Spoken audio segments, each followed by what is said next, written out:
got two buddies, and we got this other friend that's getting married. Okay, so it's the wedding day. Well, the wives, they go on early to the wedding. My two buddies decide they're going to come in a little bit later because there's no need to be there early. Oh, yeah. And it's deer season. So they decide they're going to take the back way since they got plenty of time to get to the wedding. Now, they're in tuxes. Okay. So they come down the back way, and there's clear cut out there right off of my buddy's land. There he is. 8 point. Standing in that clear cut. Man, he puts the truck in park. He jumps out with that new 7mm SCW about 150 yards. He throws up. He lets him have one. Other buddy sitting in the truck. He said, "You shooting over his back. You shooting over his back. Give me the gun." Boy, he bolts him another one. Lets him have it. Other buddy's in there. "Gosh, dog it, hand me that gun. That thing is hot. You're shooting over his back. He's too close to give me." He gives him the third one. All of a sudden. This episode of the Hayden, Alabama podcast brought to you by AmFirst Credit Union, serving members since 1936.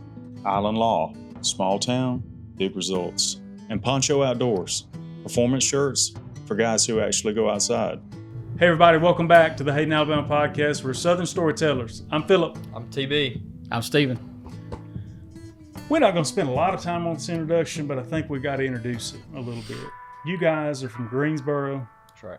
Alabama. The reason we know these guys is they were kind enough to invite Shane and I out for a storytelling at their church, New Haven That's right. Baptist Church there. And obviously you didn't maybe regret it because you're here tonight. No, we had a good time. It was awesome. Yeah, it was a fun time. We appreciate y'all having us out. Tonight, here's what you can expect. We got some great stories from these guys as usual. We have an announcement of an upcoming storytelling because we're trying to do better at that. We go to these things and don't tell anybody about it. Yeah. Doesn't make a lot of sense. We've got a bracket tonight, grilled meats. Yes, sir. I'm hungry just looking at this. Already, I'm ready to eat. I have a write-in story, maybe. I'm not, again, maybe. I have it here. I might do it, I might not. It's a great story. Then we've got testimony time from TB. That's right. And then scripture time tonight from Philippians chapter 4, verse 5, when we're talking about gentleness. Men, don't check out because this is not just for you, but will be heavily for our men out there tonight. Yep. I think that's a good introduction. Stephen, tell me a story.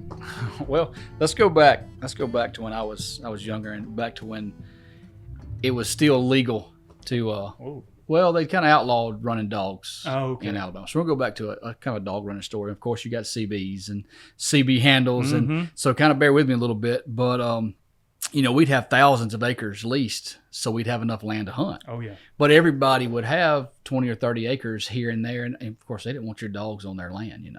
Oh, you're running dogs on my land. So, long story short, they always calling the game warden on you, and that's kind of why it got shut down. So, dear friend of mine, he's really my uncle, I guess is what I call him. But CB handle was 8 Ball, and he's just one of those guys that's everybody loves and everybody picks on him, and it just flows. He's that guy. He's funny, and so he has borrowed his brother's truck. Okay, a Nissan pickup truck, 2-wheel drive. Eddie's truck's broke down. He's borrowed his brother's, and we're out here running dogs. I'm not talking about where you draw your tags or you draw your numbers and you get to the loaf to your stand and you sit there. No, we race to the stands, and it's just chaos, but it's managed chaos, right? So we figure out where we're going to hunt first. We go find a track, and we're sitting out there, and sure enough, first drive goes by, and the deer gets by, of course, and the dogs get off of this part of our land onto the next part of the land, but it gets in a little posted area there, 20 or 30 acres out of 2,000. So Eddie, he's scared to death of the game warden now. He knows his wife, boy, he gets a ticket, she'd be on him, So here we go. Eddie's sitting there, and of course he's not going to shoot the deer now. When he gets over there, he's just going to catch the dogs, let the deer go. But he's standing in the door of his truck and just happens to pull his gun to his leg in case he needs to shoot, just in case. Well, sure enough, here comes a deer down the side of the road, and stops out there about 30 yards to the other side of his truck. So he can't take it. I mean, heart's pounding. Not even a big buck, but he just can't take it. Dogs are running. So he grabs his gun and he throws it over the top of his brother's truck. And deer's standing dead still, so he shoots. And he's expecting the deer to drop, And it doesn't. So he bolts another one in it, and bang, he shoots him again, and the deer goes down. So now he's panicking. He's been shot twice on private land. He jumps out of the truck, man. He grabs a deer and he throws it in the bed of the truck and he takes off and he calls us on the CB. He says, hey, y'all come get these dogs. I got the deer. Y'all get the dogs. So we go on to the next stand and we're hunting over there. And Eddie's just thinking this whole time, how did I miss that deer? He's standing still 30 yards. He's replaying this. So now it's kind of later in the morning. You know, it takes a little while for the deer to jump. So he gets out of the truck and he goes to replaying what happened, how he missed this deer. Still can't figure it out. So he sits back down the truck and he looks in the sun visor and he sees these fragments. He says, man, when did Donnie shoot his truck? So he gets back out of his truck and he pulls his gun out and he gets back in the doorway and he puts it over the top and he's looking through the scope and he's like, yeah. He looks over his scope and sure enough, it's pointed right in the top of the bracket of the truck. Well, now he's embarrassed, you know. Of course he's embarrassed. So he puts everything back up and he's sitting there and he finally calls on the CB and he says, hey guys, somebody come watch my stand. I got to go run an errand. And everybody's asking him all these questions. You know, what's wrong, 8-Ball? What's going on? He says, well, I figured out why I missed that deer. And somebody said, well, what happened, 8-Ball? He said, your scope loose on your gun? He said, no, it's worse than that. He said, your barrel's falling off your gun. That's got to be what it is. Your barrel's got to be loose. And he says, no, it's worse than that. Well, another guy named Butcher Knife, okay, it's Marvin. He can't take it. He's on a stand right behind Eddie, so he drives over there to 8-Ball. And he is walking around and around this truck. And Marvin pulls up, and Eddie's just distraught. You know, he's distraught. And he says, what's wrong, 8-Ball? Tell me what's going on. And then Marvin looks up, and he sees that hole in the side of Eddie's truck.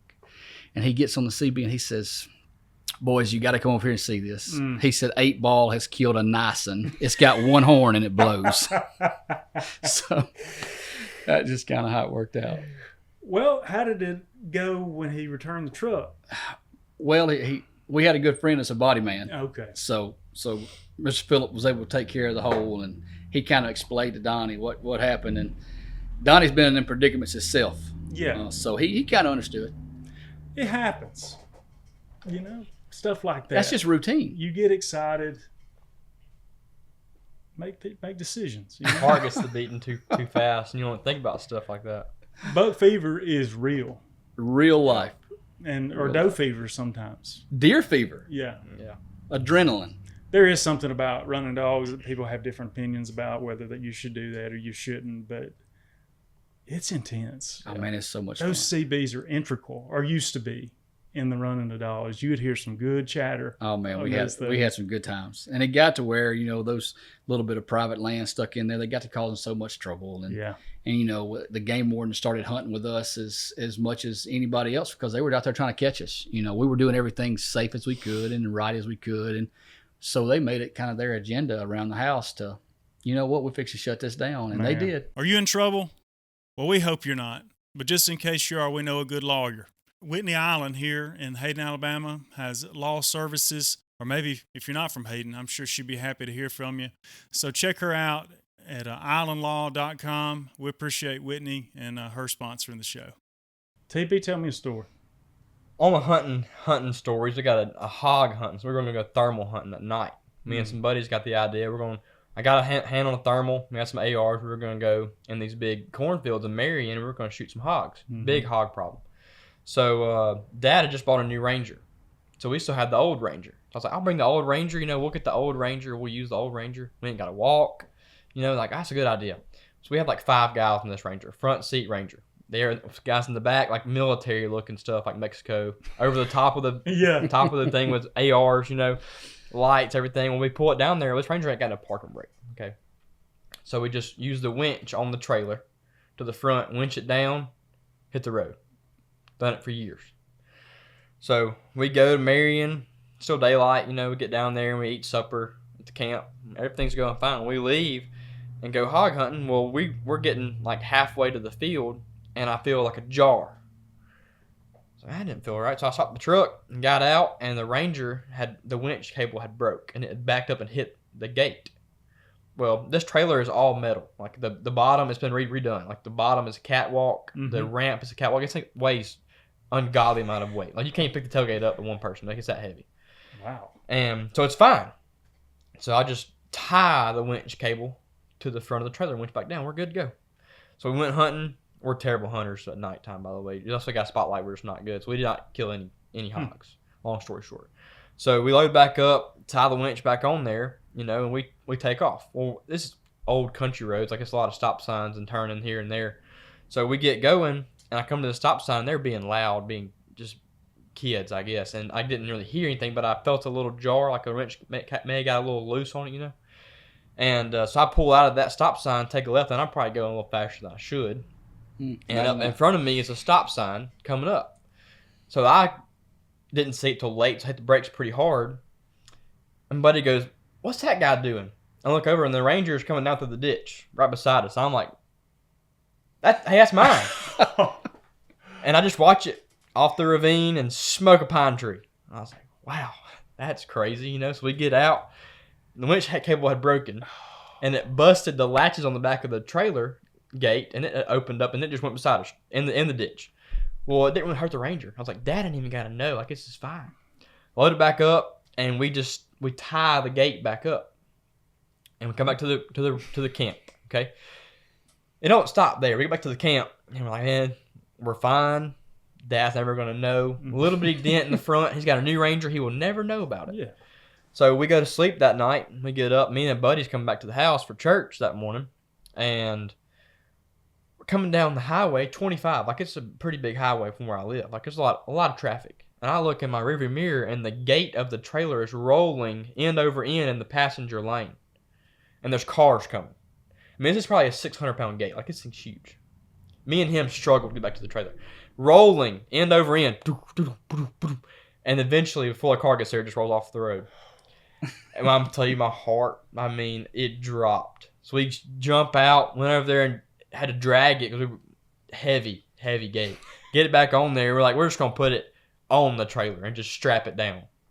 Yeah, so we drove about 10 miles an hour from there on home, and we ain't been hog hunting ever since. That's your last time we're thermal hog hunting. Moral to this story, I get them a trailer that's all metal that you can't tear up, and they come back home with more ratchet straps hanging off my trailer than you can ever imagine. So I was like, y'all will tear up something y'all tear up an anvil with a rubber mallet. Steel ball bearing, name reckon. Kind of how a teenage boy. That's kind of how all kids turn out, right? I'm telling you. Destroyed my trailer. Ranger, did you ever know about the Ranger? How long did it take for you to confess? This is not the first confession of the Ranger. No, it's not. It was pretty inevitable when he pulls up and everything's ratchet strapped down with ungodly amounts of ratchet strap. My gate's just sitting on my trailer. There's no hook. I didn't even say anything. Cable anymore. The winch cable's broke, so I just, You know what he said? You know whose fault it was, right? Not his. No, it was mine because I didn't fix the emergency brake on the. Yeah, who would do that? You know what I mean?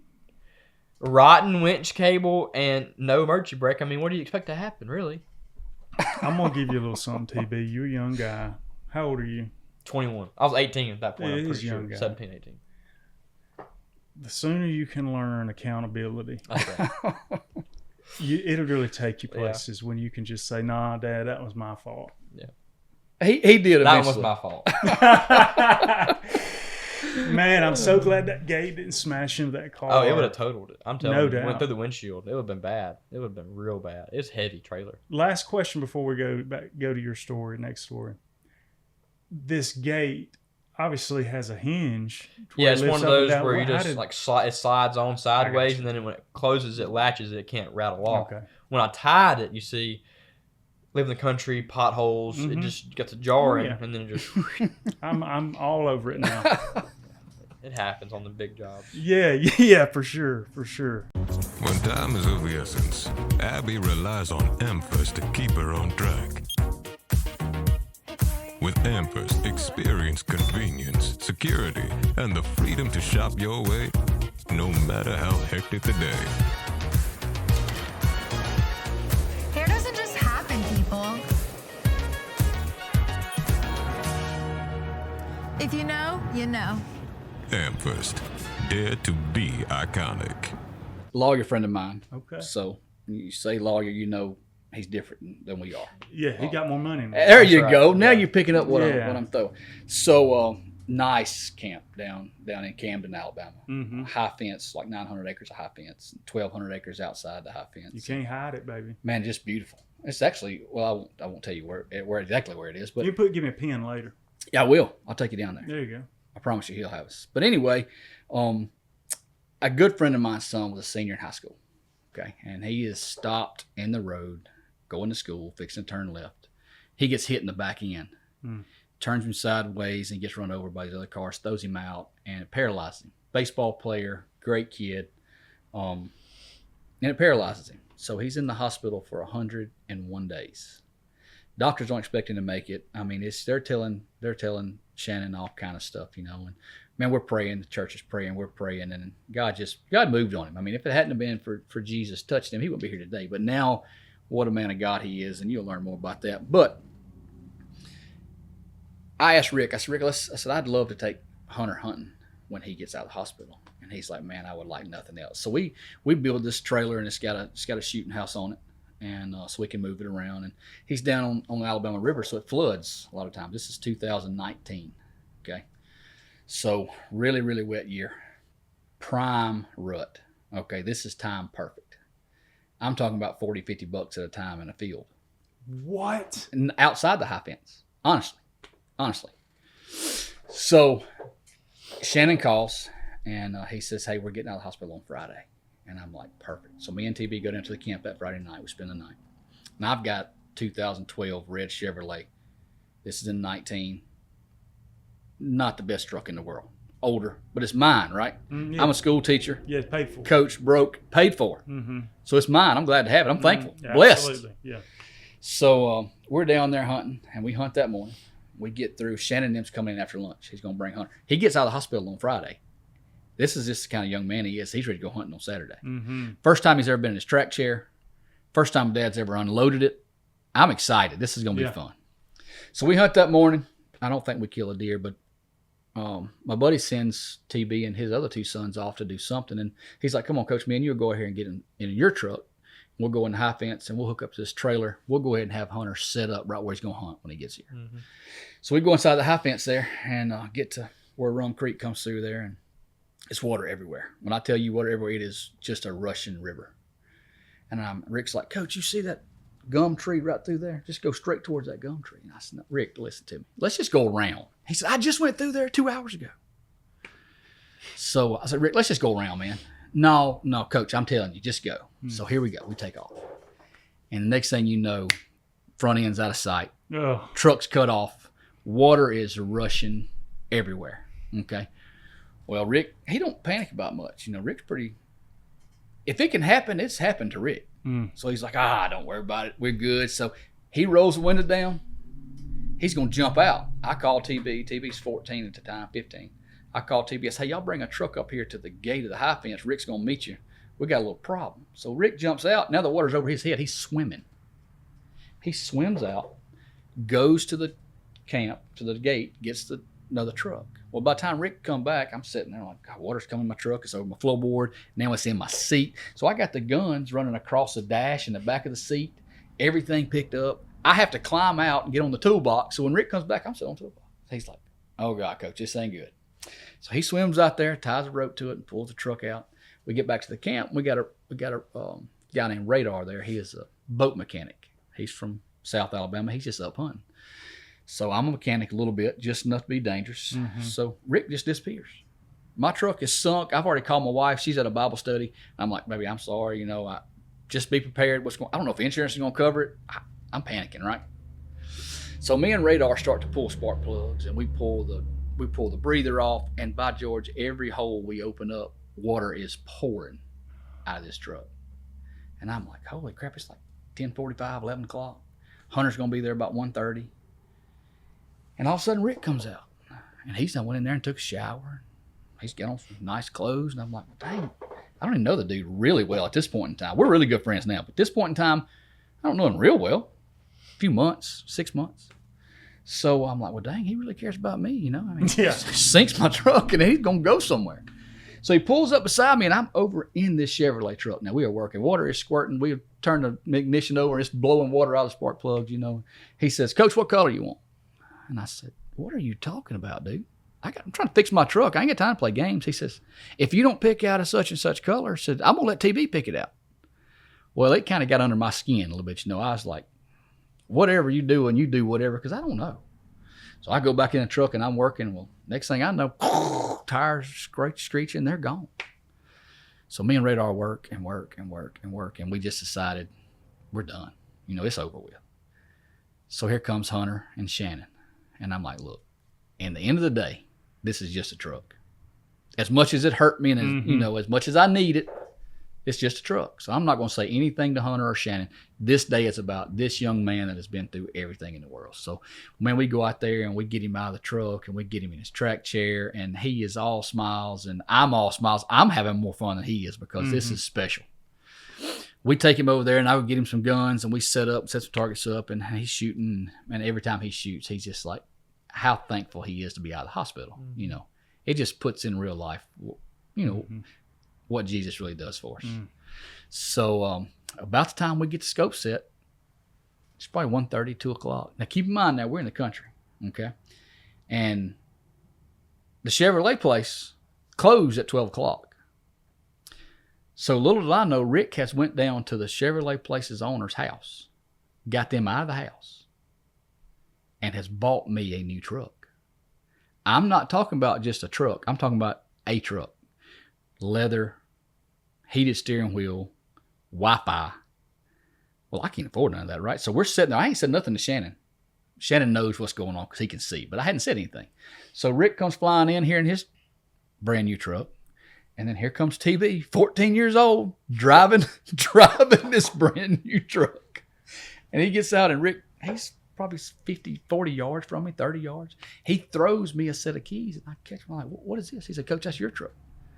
I said, Rick, I can't afford that truck, buddy. I'm a teacher. I'm a coach. I can't afford that truck. He said, Coach, I wrote a check for that truck. It's your truck. And I kind of look at him and I'm like, well, what am I supposed to do now? Am I supposed to hug your neck? Am I supposed to kiss you? What am I supposed to do? He said, if you'd ever get that such and such rifle sighted in, we'd take this boy hunting. And I'm like, holy crap. So sure enough, the man buys me a truck. Don't know what to do. We take Hunter out and we put him in this shooting house. And you know how you think you built something big enough? But by the time you get a track chair in it, and let me tell you, Shannon's a big old boy now. His daddy, he's a man. Shannon's 6'6". Ooh. I ain't even gonna say a weight, but he's a man. Cornbread. Played high school football Yeah. with us.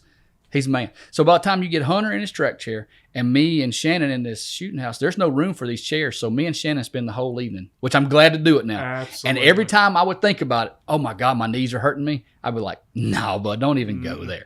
So, and it's like deer after deer after deer. And Hunter's going, Coach, should I shoot this one? Coach, should I shoot this one? I'm like, just hang tight, buddy. There's some more coming. And it's just rack buck after rack buck. He ends up killing a pretty good 7-point. Probably had some bigger deer that we should have shot, but it was early. Man, it was just, you're talking 80 deer in a field. Man. 30, 40 racks. So What a story. crazy. I drove an hour in a brand new truck when I was 14 years old. I don't know what I like the best, but he calls the owner at his house and is like, hey, I'm fixing to write a check for a truck, come down there. Doesn't even call him. Goes knocks on his door. Wow. Hey, bud, get up. Yeah, he was I like, gotta have a truck. TB, do you like silver or red better? And I was like, silver looks pretty good. So I would take a silver one. That's awesome. Why don't you go ahead and finish the rest of it? There's another part of that story that we didn't even tell. Well, the new truck that he bought an eco diesel, but thought it was a gas. So he puts gas in the gas tank at the gas station a mile away, and it was like filling it up. Got back in the truck, looked on top of the dash up there where the sticker says diesel, and it was like, I just messed up. So he calls him back. He's like, hey, I'm gonna leave the truck right here. I'm gonna get the other one up there that's a gasser, the new gasser, and to give you this one back. I'll pay whatever you need to pay for it, the tank to get flushed, but I'm just gonna go get that one real quick. Where's the keys? So then he gets the other truck. I can't even wrap my brain around having enough cash to make these type decisions. Me neither. I go in the gas station and I buy a Mountain Dew and I'm supposed to be buying a Sundrop. I might can go swap those out. But this guy's swapping cars out. Yeah, brand new Chevrolet pickups. That's crazy. Brand new. I need to meet this guy. Absolutely. There's a lot more to that story we could tell, and we may go into it a little later. But just from the first time we met him, he calls. We're down at the beach. I just took this job, and we're down at the beach, and we're staying in the camper. Yeah. Right? And we broke, folks, right? Yeah. We stayed in the camper. We just having a good time, and all of a sudden, TV's like, hey, Dad, one of my friends just called. You coach him. Said his dad wants to know if we want to go fishing. And I'm like, Well, as long as his dad don't mind, to me, in my mind, we're going to meet him at the pier. Yeah, we're going to the jetties. Yeah, we'll go fish a little bit. Yeah. And I'm like, where we going? He said, all I know is they told me to meet him at Orange Beach Marina. So we drive down and get to Orange Beach Marina, and here comes this guy I never met before. He comes walking up, and we hit it off just like you and I did when you came in down there, man. And we go to talking. He's like, come on, let's go down here and get on the boat. So we go walking down through here at Orange Beach Marina, and all of a sudden we walk up to a 42-foot contender with 3 350s on the back of it. And I'm like, holy cow, here we go. So we go out and catch some snapper, big snapper. So I'll tell you about the long fishing trip we took next door, maybe. Crazy man. I'm looking forward to that. Just amazing what all God uses to bless people and and to perform His stuff. Absolutely. You ready to tell me the next one? Take us to the dove field. Oh, Now, okay. for the sake coming up. For the sake of the story, this is going to be about 20 years ago. Okay. For the for the rules Understood. and regulations. Yeah. We have this dove field, and we hunt it opening weekend, and we're going to hunt it third weekend. So in between those two times, as long as you put out seed or whatever, you have 10 days before you can hunt it. Well, we hunted it that day, so I thought we're going to put some cracked corn and some weed out on this tilled spot after we burn this millet, and then we'll come and drag it about 4 days from now. They'll be back in here, and they'll see the millet, they'll get on the millet, So that was our plan. Well, Dad forgot to get the drag. So we were like, the doves have done ate it up by now anyways, it's fine. So I go out there on Friday afternoon, and the field's yellow. I mean, there's just cracked corn everywhere. They ain't touched corn. The millet is perfect. They're keep eating all the millet. We're hunting Saturday. There's no game wardens. We can just explain, well, if it happens, it happens, So we have a big group of guys coming. My then girlfriend was hunting with us. She has no hunting license, nothing like that, So we go hunting this morning hunt. And a neighbor up the road, she's pretty crazy. She calls game wardens on us sometimes, whatever.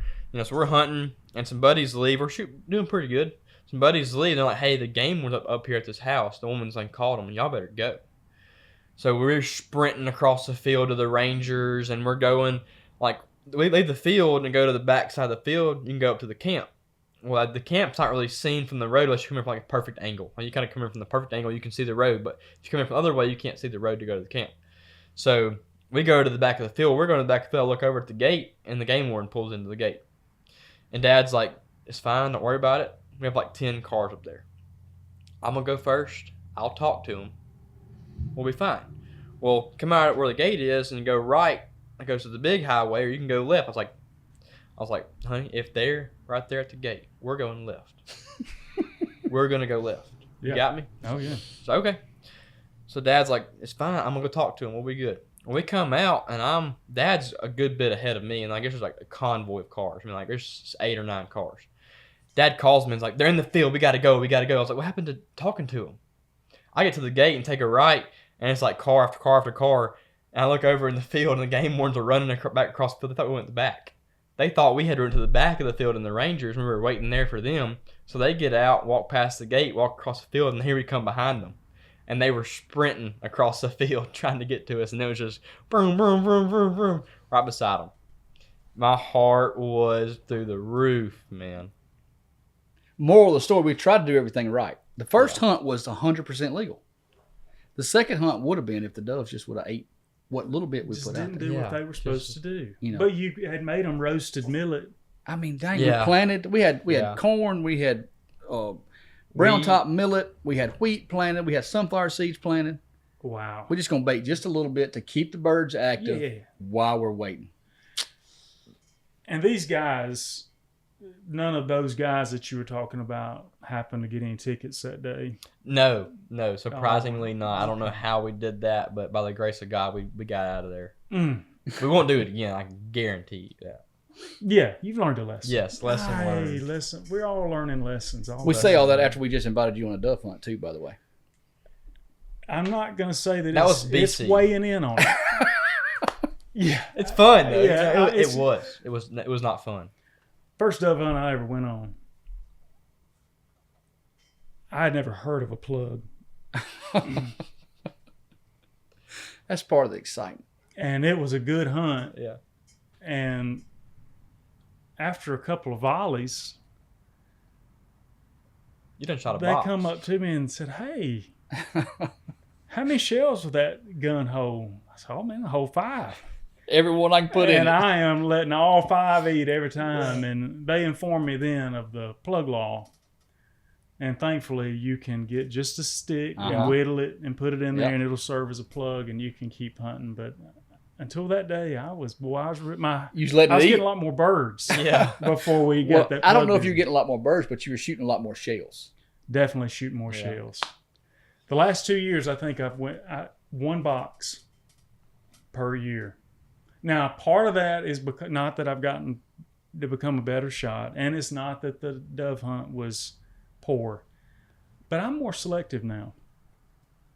Used to, if it was within 100-yard radius, You're just letting it eat. we just You're do just it. trying. We're gonna see if we can reach out there. I don't do that no more. It's got to be.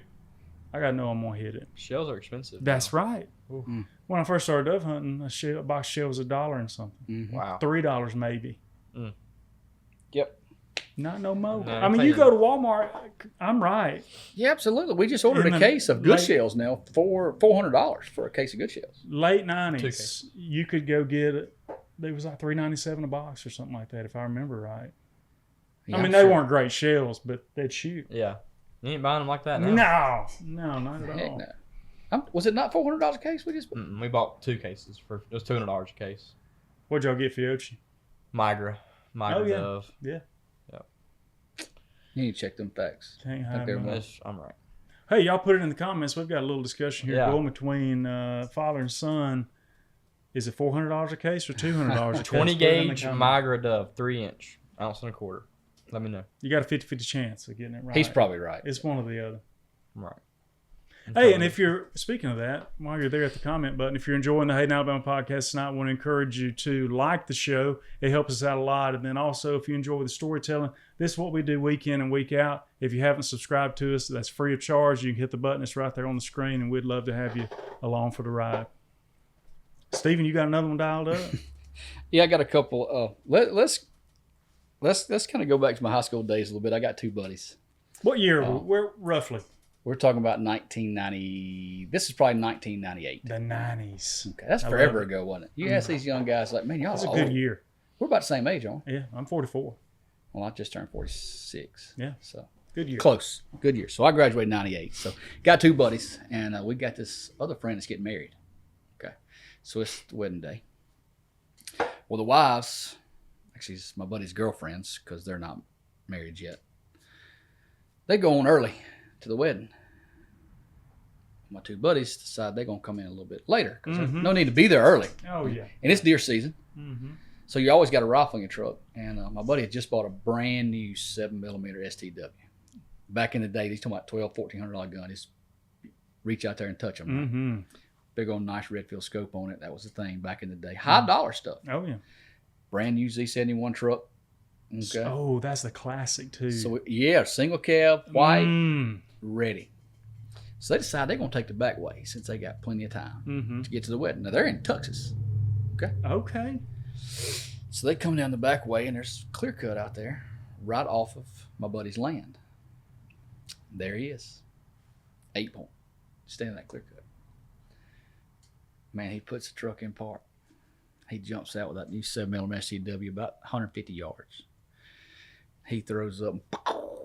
He lets him have one. Other buddy sitting in the truck. He said, "You shooting over his back. You shooting over his back. Give me the gun." Boy, he bolts him another one. Lets him have it.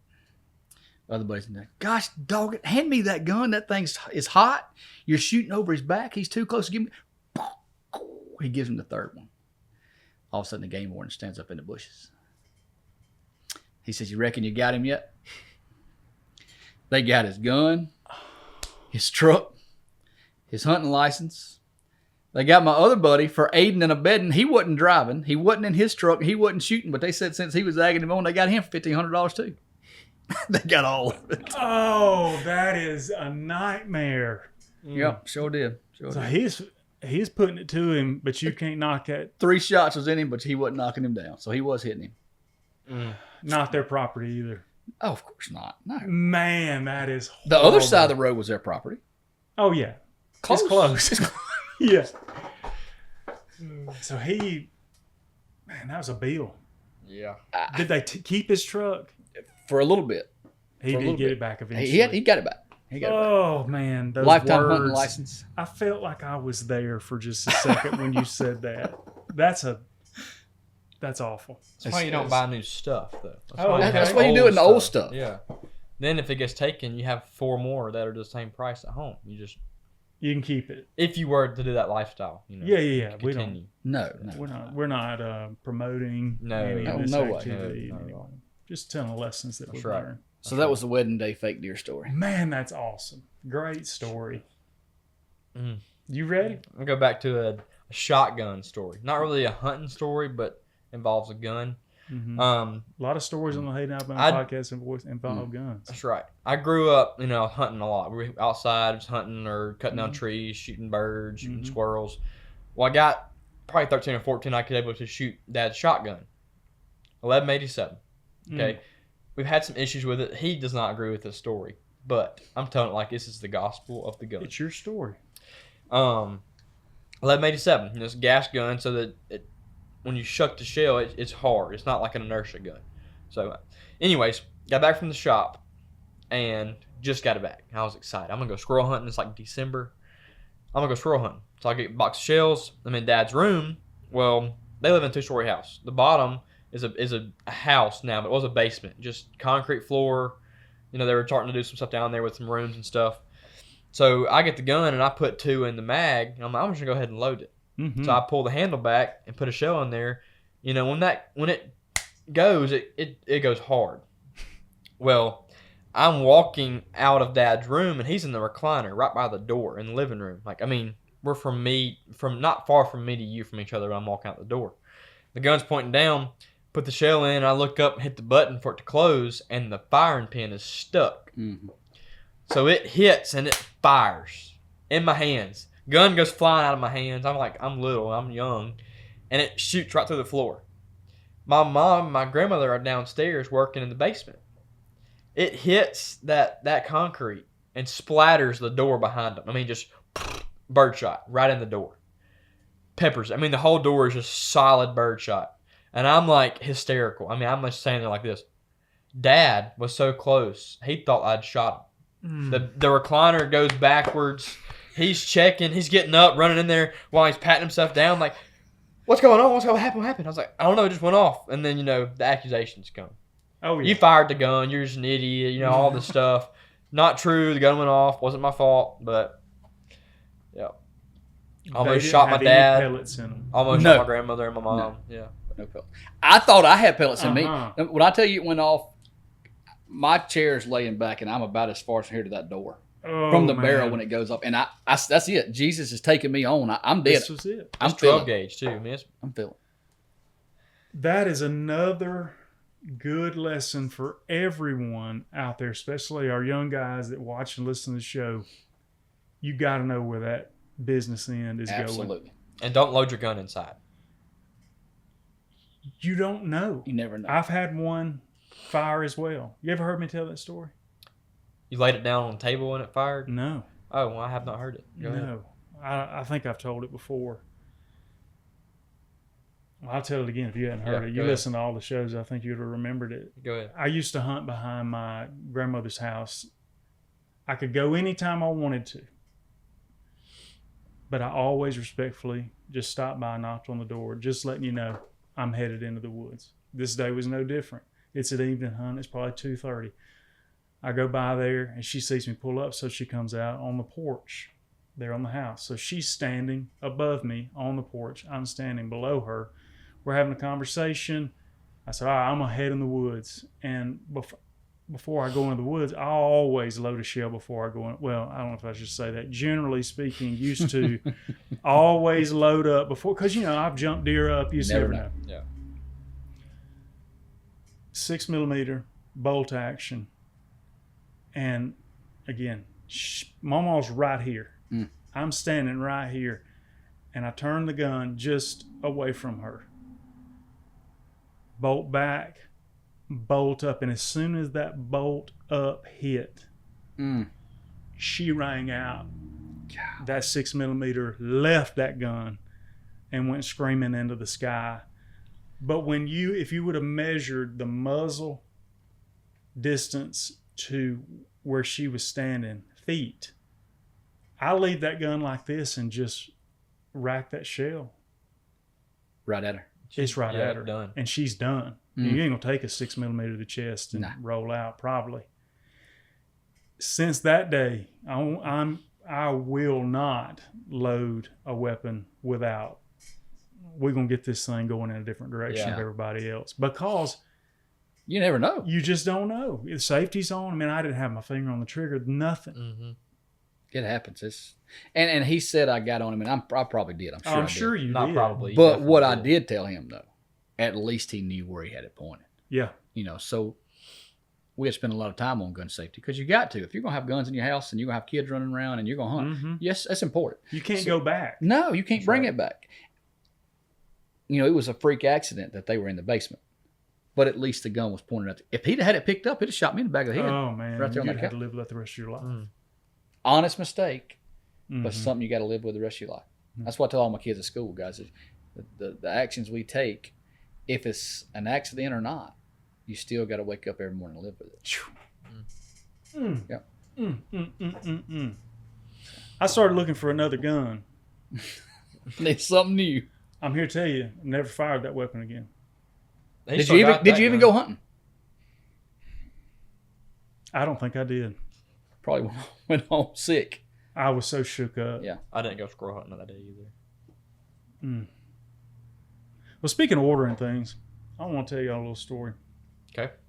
I don't pay attention to what people wear. I'm that dude. And if you watch my videos and the skits that I do, I look homeless. So that's what my wife tells me. I usually look homeless. But about 3 to 4 weeks ago, I was at church on a Wednesday night. One of the church members comes in. I was looking at his shirt. I said, man, that's a good looking shirt. I said, where did you get that? And he said, man, I saw some videos on TikTok. This is a poncho shirt. I said, well, buddy, I like that. And he said, yeah, I ordered me a couple of them. Every Wednesday, every Sunday, he's wearing a new poncho shirt at church, and every one of them I like. And he has gone back and ordered a bunch more. He loves them. So I had to get on the poncho train.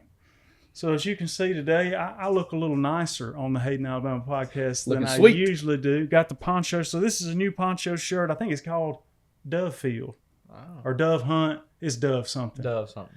But I love this, and I got a couple more of them. I got a button down. And one thing, I've never owned the stretchy fabric. That's what us old fat guys need to start wearing. Hey, I'm expanding, and I need something that's going to expand with me. But really, I didn't know if I'd like it or not, just to be honest with you, because I like the old polo knitted, but I love this because it stretches with you. It's a good fit. And I want to tell you guys that if you want to try one out, and I would encourage you to. You've got one. You got one. You wore one the night we That's were right. at the storytelling. And Quality shirt. but y'all can get one, and I'm going to save you a little bit of money too. You can go to Poncho Outdoors, PONCHO Outdoors, OUTDOORS / Hayden, Alabama. If you put in your email there, you get $10 off your order, and the shipping's free. I haven't had to send anything back, but they do send you a nice card when you get your poncho box that says that's very easy. That all you got to do is just let them know it didn't fit, because that's kind of the thing. Most of the time, I like to try on what I'm ordering. Yeah. And I'm kind of nervous. How's it going to fit? Am I going to send it back? They've always covered that. So returns, they say, is something they pride themselves in making that right. So if you're worried about that, that's something they've got covered. Well, tell me another story, Mr. Steven. Oh, my turn again? Yep. Yeah, well, he just shot your floor up. Oh yeah, you tried to kill me. Let's get on some life lesson stuff. Let's get away from the hunting a little bit and go some life lessons. So I coach high school football and baseball. I've been a baseball coach for a long time, and when you do that, and when the kids are raised, we hunt. That's what we did. We hunted and we played ball. Yeah, any kind of ball you can play. So we've chased youngins everywhere. My daughter, she played travel softball. My son played travel baseball. But y'all weren't at home very much. No. And we were even more broke than we should have been. But it goes by like that. I mean, it's over. I'd go back and start it again tomorrow. Thankfully, I still get to coach and I get to be around some kids. But So we're playing travel ball and met some really good friends through this. Mm-hmm. Okay, so this particular tournament I didn't go to. All right, for something happened, I don't know if I was, whatever. Maybe I don't know. For some reason, I didn't go to the beach. We didn't go to the beach to play. But I got a good friend of mine now. His name's Bowman. We just call him Bowman. Okay. So they're all down at the beach playing ball. Get through playing early one day, and they decide they're going out to eat. Mm-hmm. Gulf Shores, Mm-hmm. Lulu's. Mm-hmm. Good to you, right? Mm-hmm. You know how Lulu's is set up. Kind of the long tables, and right behind you is another table. You got to figure now, Bowman's a competitor, right? He plays some minor league baseball, plays some college baseball.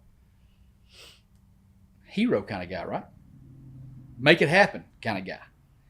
Takes charge kind of guy. Mm-hmm. This is him. Mm-hmm. So they're in Lulu's, and I don't know what they've been doing early in the day. You know, this is back young in our career. It's late in the day. We'll just leave it at that. So Bowman and them sitting there eating, and we also know how ladies dress at the beach, especially young ladies. 20 to 25. Okay? Mm-hmm. So Bowman and them sitting there eating, and all of a sudden, he's kind of one of those guys that don't like his back to the door, you know, but now there's people behind him. So he's got his head on a swivel.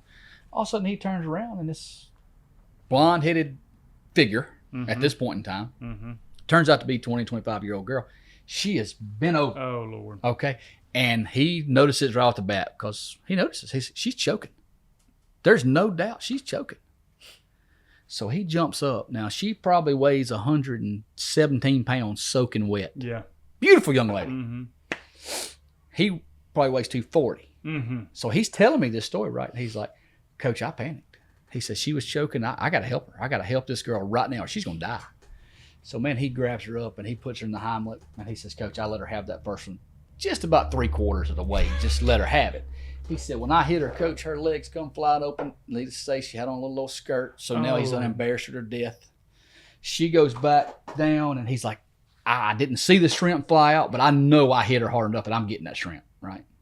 So he sets her back down, and sure enough, she's been over again. He said, oh, my God, I didn't get it. He said, Coach, this time I let her have it now. So I picked her back up when he said, I hammered on her. All glory shining. She goes back down, and he said, about the time she hits the ground, something starts hitting me in the head at an alarming rate of speed. And it's her mama with her purse. And she's screaming, put her down, put her down. She's not choking. She stumped her toe.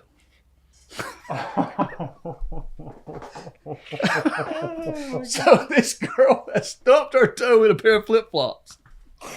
And Bowman is hammering her with the Heimlich. Oh. So it's about 15 in their party.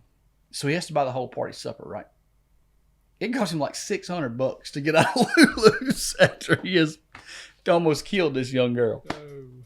He was in the moment. Hey, he was winning. He had it going in his direction until he didn't. That's embarrassing for everybody. For everybody, yeah. For everybody. Your table, their table, all of it. But him telling Ruined me, the night. he just looked at me and said, Coach, I let her have it that last time. I was getting He that went shrimp. 100%. He said, Coach, I let her have it. I had to save her life. Whew, can you imagine? Well, he's going to watch this. We can talk about it afterwards. I just want to make sure we're online and everything. Man, that is embarrassing. But, you know, as a dude, sometimes we get in drive. Can't control it. And you're just going, you know? It doesn't matter. All the hazard lights, the oil's low, all the lights on the dash are on, and you're still just... That first impression may not be quite what it is sometimes. She still tells that story, too. Oh, and look, it might would have helped if Bowman just would have looked at the table because the family had just got there. They hadn't even got any food yet. And they're not upset. No. They don't even have... Awesome. There's nothing on the table for her to choke on. Yeah. No one saying anything like help, nothing like that. But crazy. You can bet this now. He didn't tell me this, but I'm going to add this part of the story. I bet you all of our other buddies are over there cheering him on. You know, they were agging him. You got it, Bo. Again. You got hit her again. Go. I think that last time was enough. More compression. Oh, gosh. I don't know what you're going to do after that story. I don't know. I can't top that one. I'll take us to a marriage story. Okay. Marriage story. So recently just got married early in the year. So we're still like early, you know. Well, we go to bed one night, and like right before I wake up for work, I hear this awful noise coming from like the window unit. Well, it's like right before I wake up, so I didn't really think much about it. Like window unit's freezing up, whatever, So I go to work, come back, everything's fine. Went back into bed. Well, like midnight the next night, I get woken up from the same noise. It's like screaming loud for like 5 seconds, and then it quits for a minute. So you hear it, and you're like, that's weird. And you get just about back to sleep, and then you hear it again, just like something like a dog screaming, like a just awful, like whining, just awful noise. And I'm like, what is going on? And it's like we didn't have tornado warning that day, and it's raining, and it's flooding. And I'm like, I can't sleep. I got to go figure this out. Mm-hmm. So I get up, no clothes on, just while sleeping. Okay. Yeah. And it's flooding. And I ain't got time to do all that. It's 1 o'clock. I'm just getting the flashlight, open the door. I go outside. I look at the window unit. Like, it's not doing nothing. It ain't froze up. Make something outside. I go outside, and I'm trying the flashlight around this house, and it's flooding. I can't hardly see. And I hear it again. I look up, and on the window pane is a green tree frog. And it is just, right when I look at it, it goes, "Ree!" again. And I'm like, oh, that's what it is. Take the flashlight, one of the mag lights, and the big ones, and I just commenced to whacking on it. I hit that thing, and the frog went away. I was like, thankfully, this frog's gone. I don't think I hit it, because I think I scared it, because it jumped Yeah. out of sight. Does that make you feel better? Yeah, I feel better. Well, man, I think people are feeling better now. Yeah. But so then that's not a fair fight. No. I was mad. Like, it was I know aggravating. where you were, So I went back inside, and I'm wet. I'm drying off.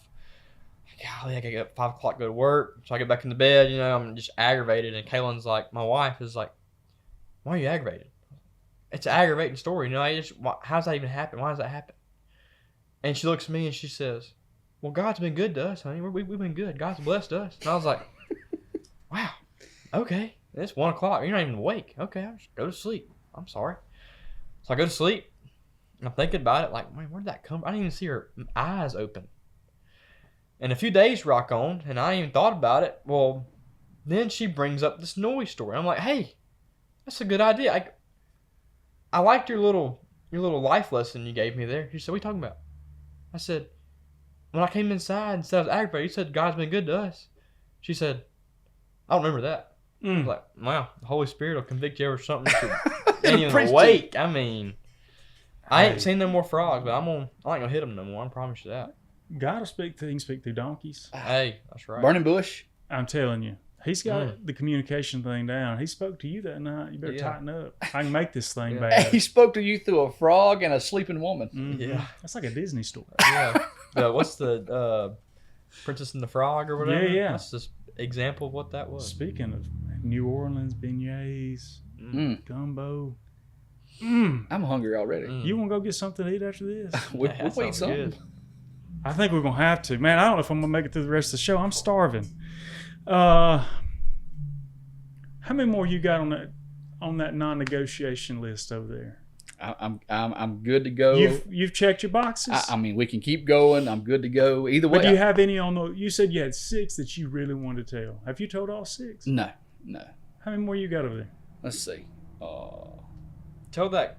There's two left. Let's hear them. That we could And tell. y'all can go swap back and forth. I just want to make sure that you took the time, you did the hard work to bring that up. I want to make sure you get to tell them. Well, both of them just kind of life lessons. Come on. And one of them's going right back to Bowman again.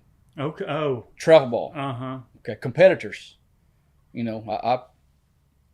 you're a sports guy, you're a sports guy forever. When you're an athlete, you're an athlete. Mm-hmm. And most all the dads that we played, that our kids come up with, we played college baseball, and just we're still athletes, or we want to think we are. Oh yeah. Okay. Mentally, you're. Well, this still was there. still back. He was young. He's probably 10, 11, 12.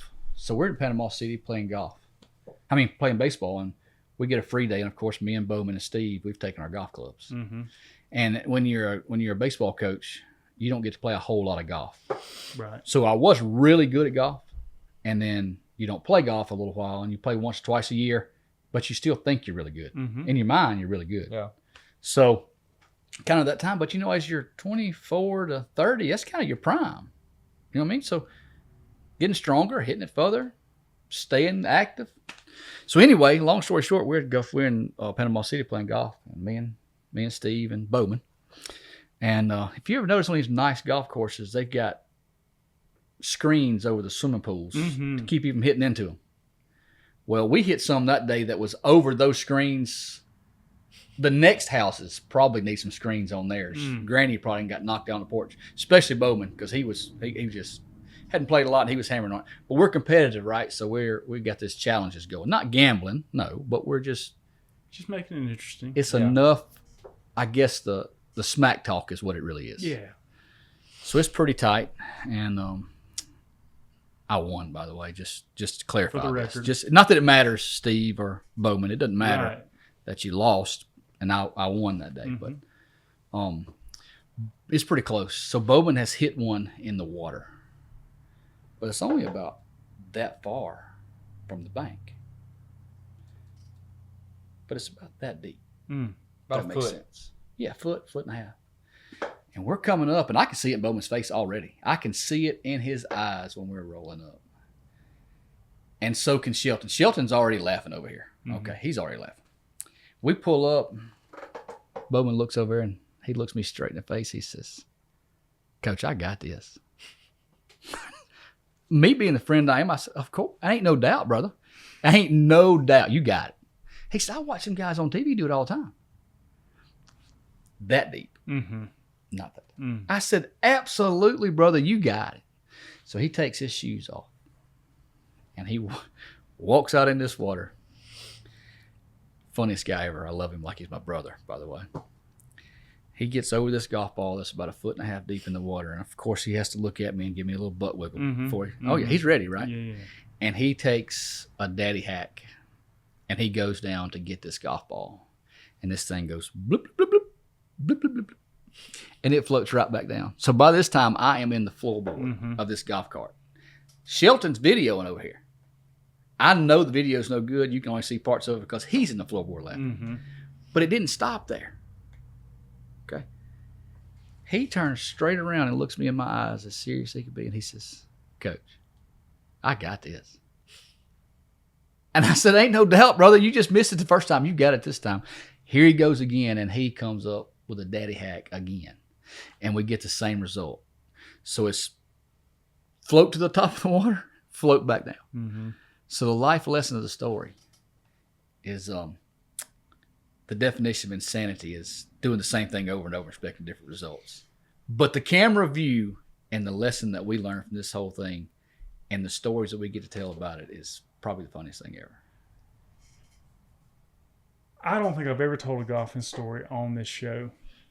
That's my first takeaway from this. Okay. But secondly, the golf course, I think, maybe it's not number one. It's top 3 places that you just don't make good decisions. I will gamble shots that I would never. I mean, making these, like, I know I'm not going to be successful, do it anyway. Phil Mickelson couldn't make it, but you can do it. Yeah, I got this one. I got it. I do that regularly. I don't play golf often, but when I do, I make terrible decisions on the golf course. And it's always after your worst shot of the day. Like, you got in that point because you hit a bad shot. And you're like, I'm going to hit a great one now. Yeah. Like, you're not even in the fairway. You're in the bushes, and you're hitting one with a 3-wood. You're going to go around this little tree. You can't Don't do hit that. the root. Yeah. The golf I get course, it. man. I get It's just it's a tough place. I got one more. I'll Come tell. on. So spring break was like our time, I guess. Whose time? When in high school, me and my buddies, like Okay. we had a camper. Dad had a camper, and spring break we didn't go. We went and played baseball the beginning half when we had like a day or two off. We went to a campground and camped. And I had a little john boat that I had worked with my dad, and I got money. I bought my little john boat. So me and a buddy were gonna go and jug that whole weekend on the river. So we got there that afternoon. We were like, we're gonna go and catch us some brim and some shad. We're gonna have bait for the full weekend. All right. So this is the Bama River, and there's a lot of activity on the Bama River. So we go in this little slough, and we're fishing for brim and for shad.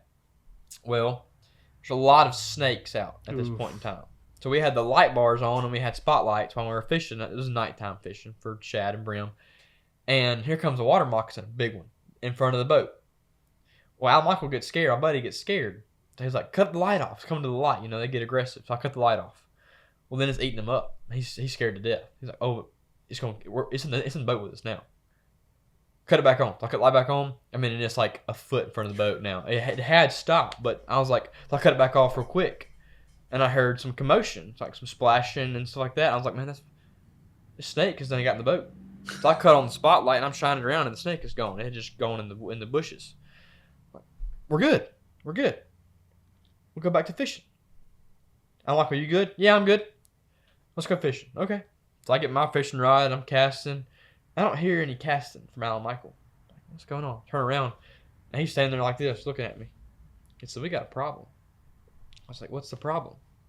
So that splash wasn't the fish. It was the rod I threw in the water. I got scared. I was like, that's a brand new lose, man. I just got that fishing rod. He said, I don't know what happened. I just got scared and threw it in the water.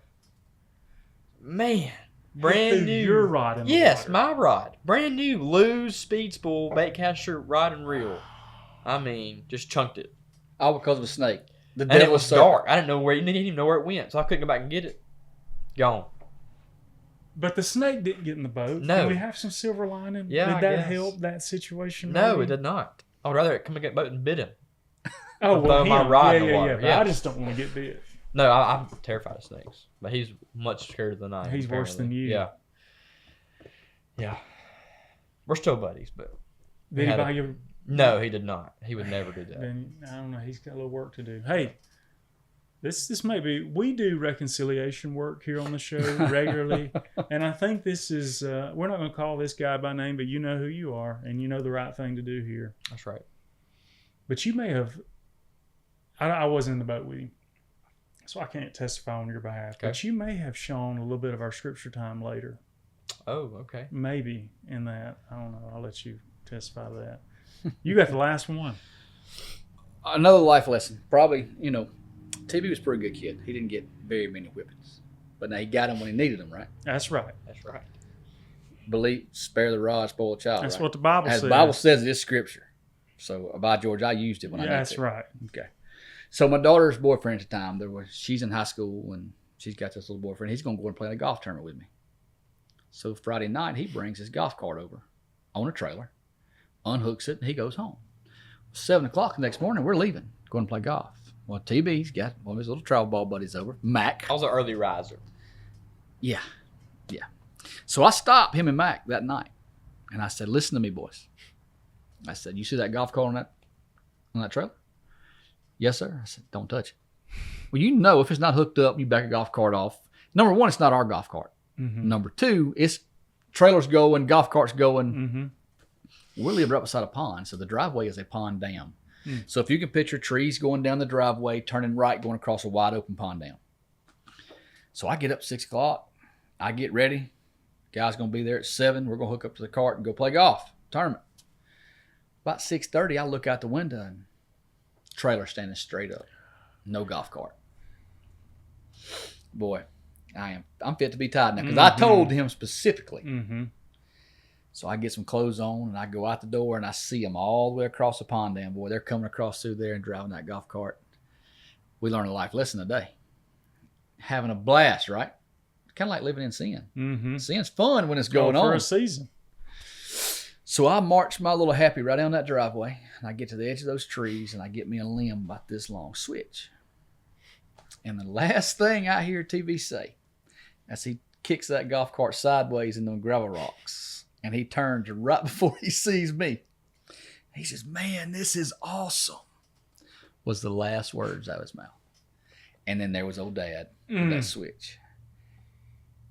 And a light switch went off. I'm not supposed to be on this cart. So he stopped beside me.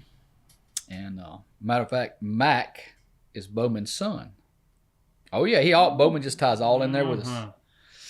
So I grabbed that switch and I grabbed TB by the arm. He was driving. And I pulled him out of that golf cart. And I pointed that switch at Mac. And I said, Mac, let me tell you something. I better not hear one gravel rock turn over as you drive this golf cart back to that house. You understand me? And he can't even speak, and he just nods his head. But I know he's got the message, right? Oh, yeah. So Mac starts off, and I start in on TB. Now, we've probably got 100 yards to the house. And we go around in circles for a little while, okay? And then I get him headed in the right direction. I'm just going to whip the whole way to the house. Oh, yeah. Well, I'm not looking at Mac, right? I'm focusing on what I'm doing. Yeah. Well, as I'm taking care of business with TB, I passed the golf cart. Mac is going so slow that I have passed him while I'm getting mine there just a little bit. Whipping speed. Yes, sir. Yes, sir. So I think Mac learned a pretty good lesson that day, and I think TB learned a pretty good lesson. I have a intercession into that. One, yes, I did pass Mac coming back up the driveway. I got back in the house before he even got up the driveway. But I will stand firm on this. Okay. He did not tell me that. I may not have heard him. My wife will agree I don't listen to some things. Selective. Maybe I just saw the golf cart and I thought we got a new golf cart. I was excited. But I don't remember the part where he told me I couldn't get the golf cart. I was going to say. Or I wouldn't have got on the golf cart.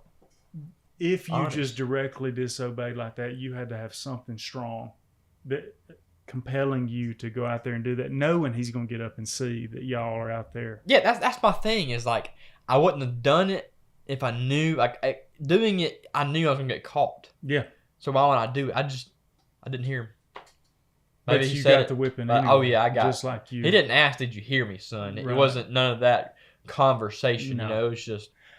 Well, one day, Lord willing, if you have you a young'un, you get in these moments where the conversation is just not part of the deal. It's over with. Conversation's over. Once that daddy mind's made up, execution. Just think of how much better of a young man you are now, just because of that. Yeah. I don't know that really did it, you know, but maybe. It may help. We can't say it didn't help. Yeah, it didn't hurt. No, it didn't hurt anything. It did hurt. Sure. Really bad, but. Now it doesn't hurt. Yeah, I feel better now. Does that make you feel better? Yeah. And that's the thing about a good whipping. I had a bunch of them. Me too. I think a lot of our society looks at them really negative. I don't have any side effects, negative side effects from any of the whippings that I got. And I got plenty of them, but I do have a lot of positive side effects from them. That's a fact. I didn't get any timeout sections. They'd not come up with that in the 80s. No. I didn't get any either. But I'll tell you what, I bet you've done a lot of times, just like I've done. You sit there before you made a decision and you ask yourself, is my punishment worth the crime? Yeah. That's why I asked, is that what you did? And if it's worth the crime, you do the time, right? Yeah. So, they were big on picking your own switch. Yep. Yeah. When Mom wanted to pick a switch, I was smart. I picked a big, giant one she couldn't swing, you know. I didn't pick any switches for Dad. He knew what he wanted to pick most of the time. He knew just what he was looking for to get that fit. Yeah. Good speed, good whip. Yeah, I got it. I want to, before we're fixing to do the bracket game. Okay.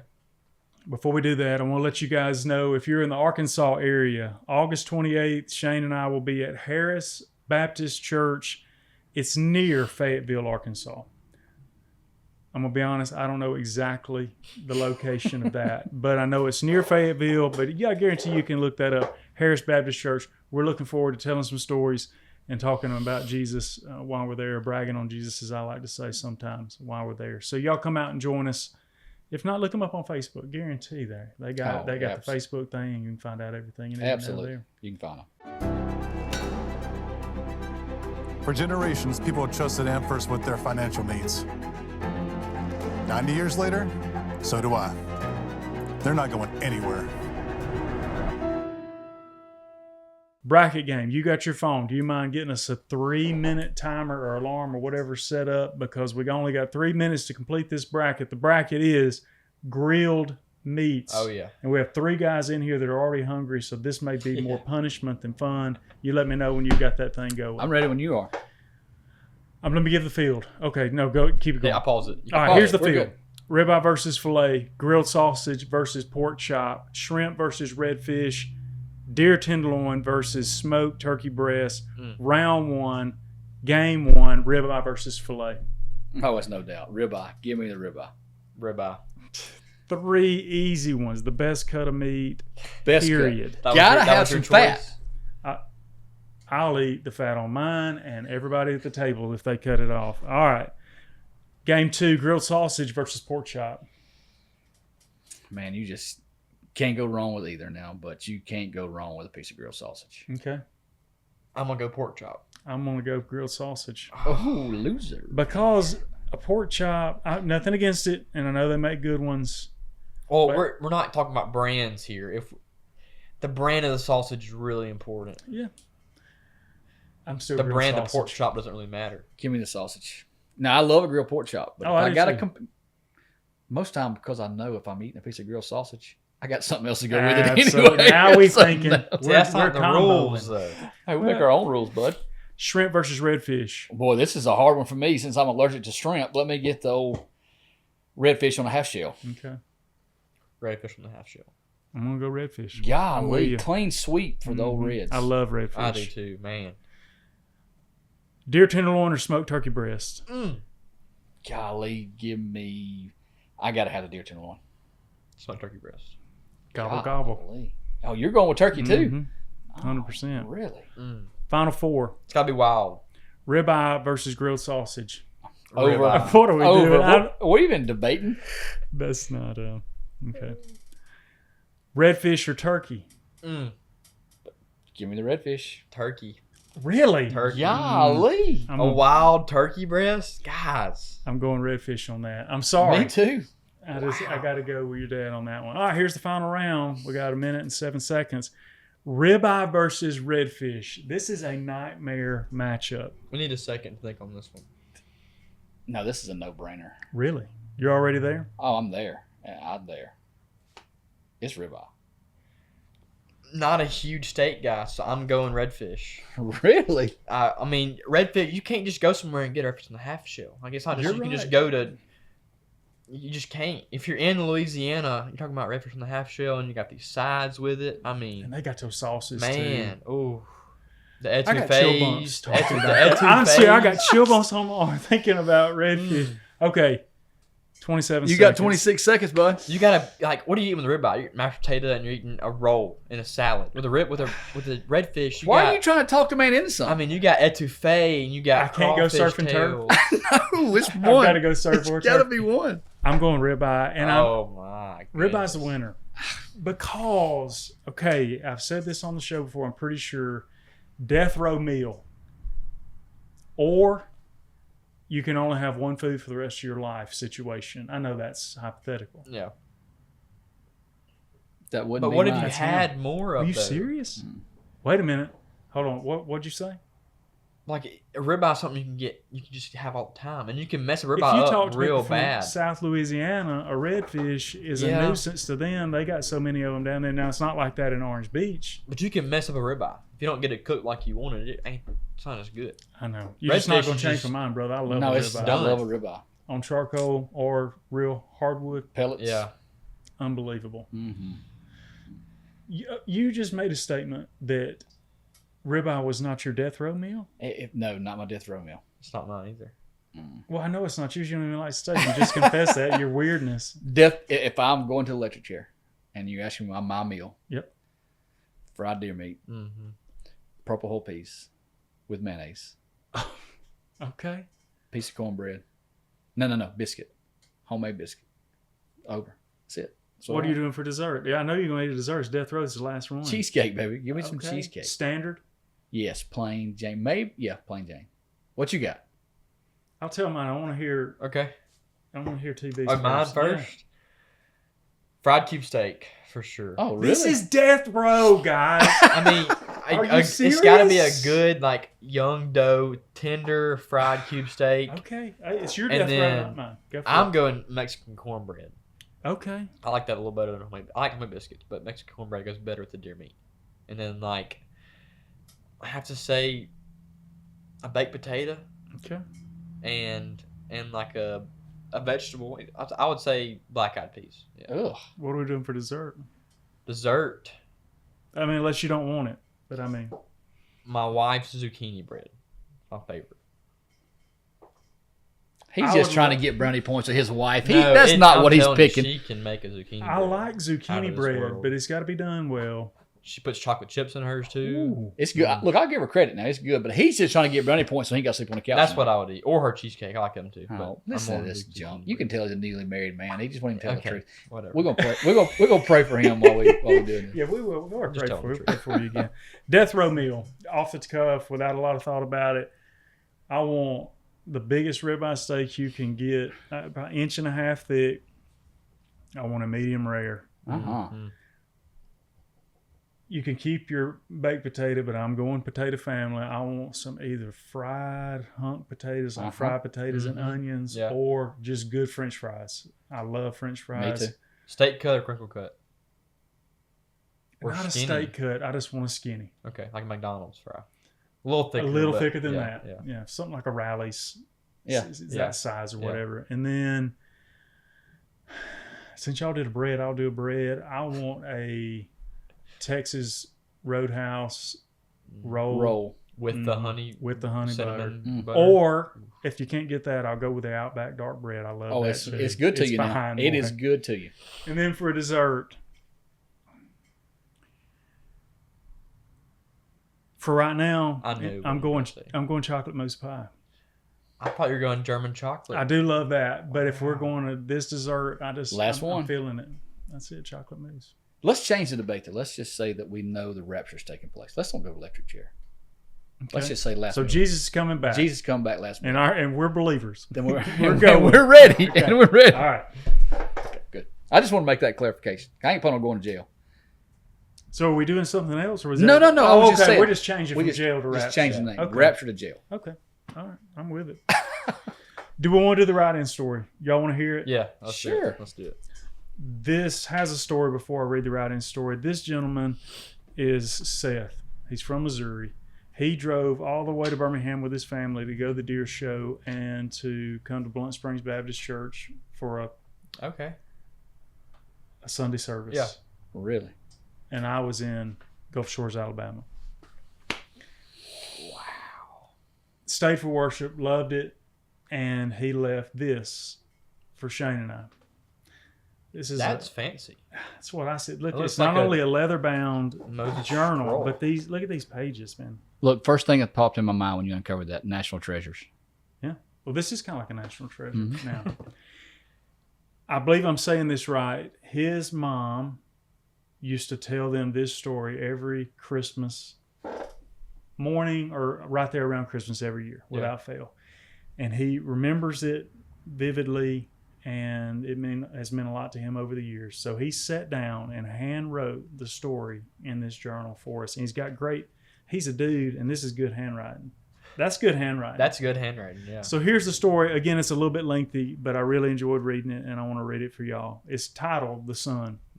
Years ago, there was a very wealthy man who, with his devoted young son, shared a passion for art collecting. Together, they traveled around the world, adding only the finest art treasures to their collection. They owned priceless works of Picasso, Van Gogh, Rembrandt, Monet, and many others adorn the walls and rooms of the family estate. The widowed elder man looked on with satisfaction as the only child became an experienced art collector.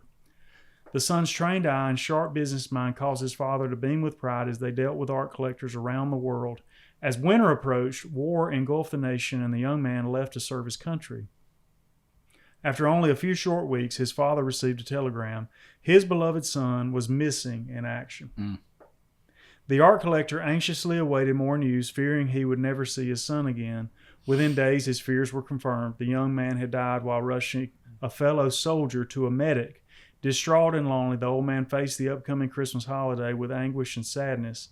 The joy of the season, a season that he and his son had looked forward to, would visit his house no longer. On Christmas morning, a knock on the door awakened the old man. As he walked to the door, the masterpieces of art on the walls only reminded him that his son was not coming home. As he opened the door, he was greeted by a soldier with a large package in his hand. He introduced himself to the man by saying, "I was a friend of your son. I was the one he was rescuing when he died. May I come in? I have something to show you." As the two began to talk, the soldier told of how the man's son had told every one of his, not to mention his father's, love of art. "I'm an artist," said the young soldier, "and I want to give you this."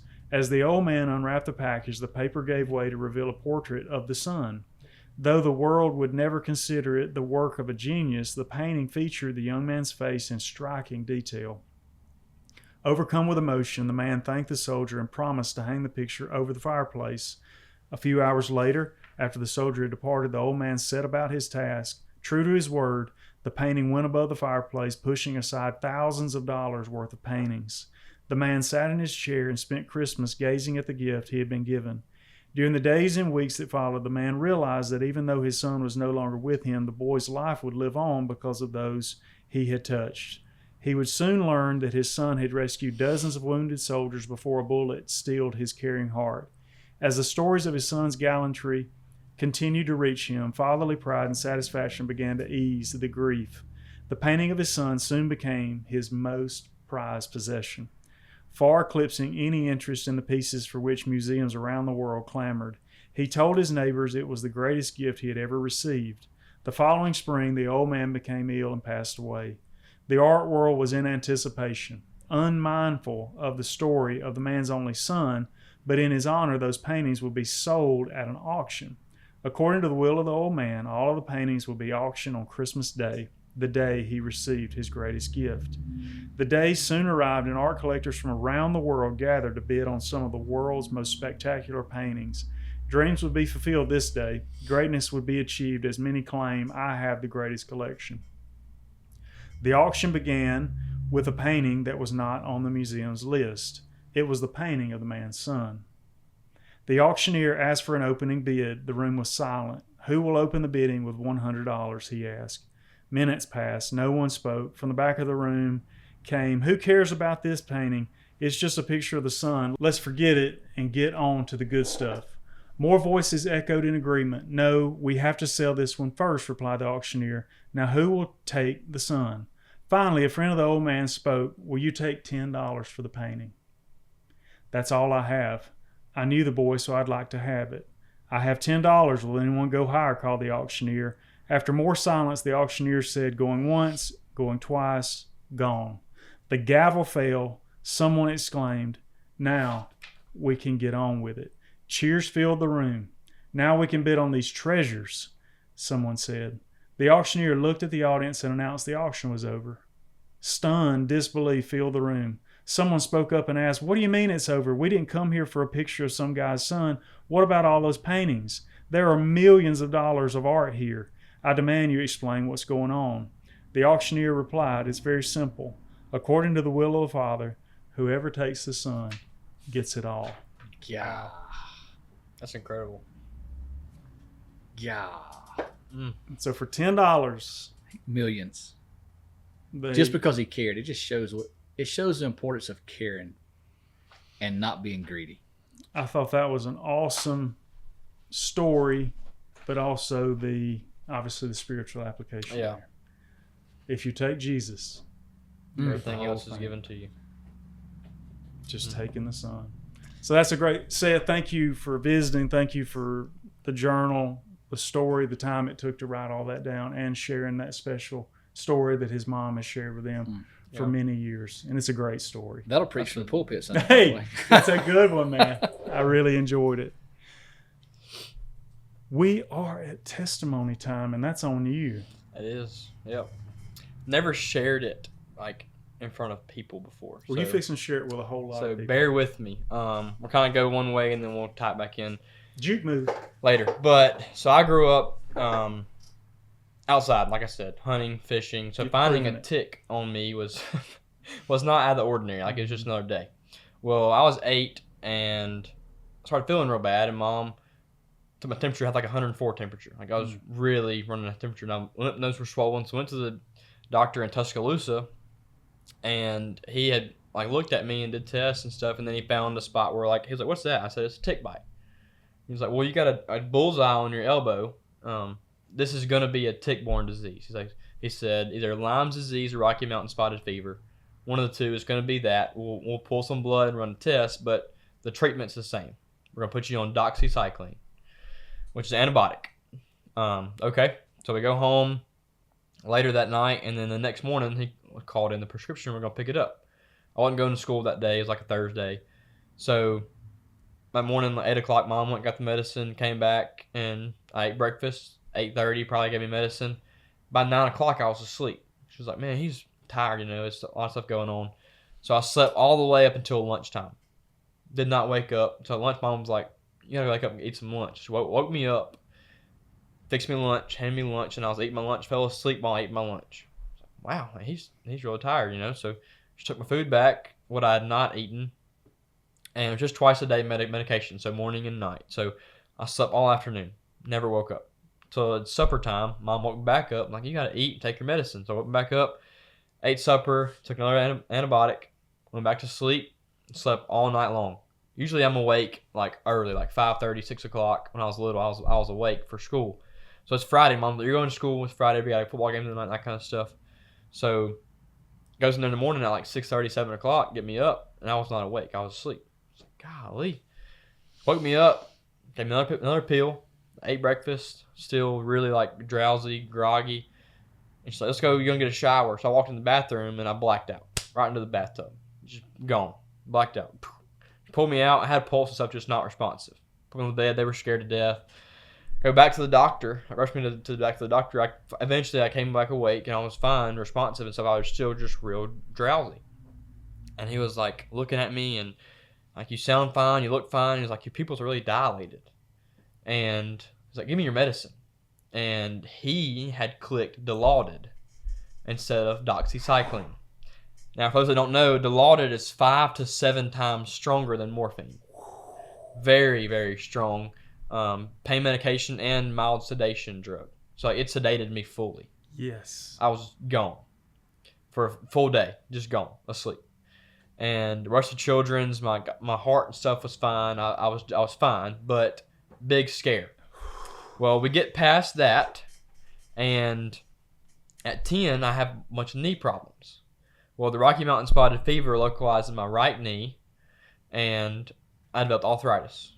So, several years, I had 5 knee surgeries, and arthritis was just localized there. Well, when I turned 16, it spread. My arthritis went to all my joints. So, I was just eat up with it. And we went to a bunch of doctors, and we figured out, like, the surgery stuff went well. My knees are fine now. I just have arthritis. So I take medication for it. And everything's fine now. It was just a bunch of stuff had happened. The reason that's important is growing up, my parents did a phenomenal job raising me. I mean, like, in church every Sunday. We were, no matter where we were at, we were going to church. Like, it wasn't an option. It wasn't like, hey, we're going to church Sunday. We're going to church Sunday. And so I grew up around the Word of God. I grew up around godly parents. Every decision they made, we prayed about it as a family. They prayed over us and they poured into us, and very thankful for all that they've done for me and my sister. So I knew the way I was supposed to live. So all in high school, I really wasn't a quote unquote bad kid. Now I don't like that word good, but I was a good kid. Mm-hmm. And Saturdays I was working with my dad doing tree business all summer long, working with my dad tree business. So I didn't get in any trouble. I lived quote unquote the Christian life of what I was supposed to. Mm-hmm. I wasn't a drinker, wasn't a partier on Friday nights, that kind of stuff. I just didn't do it.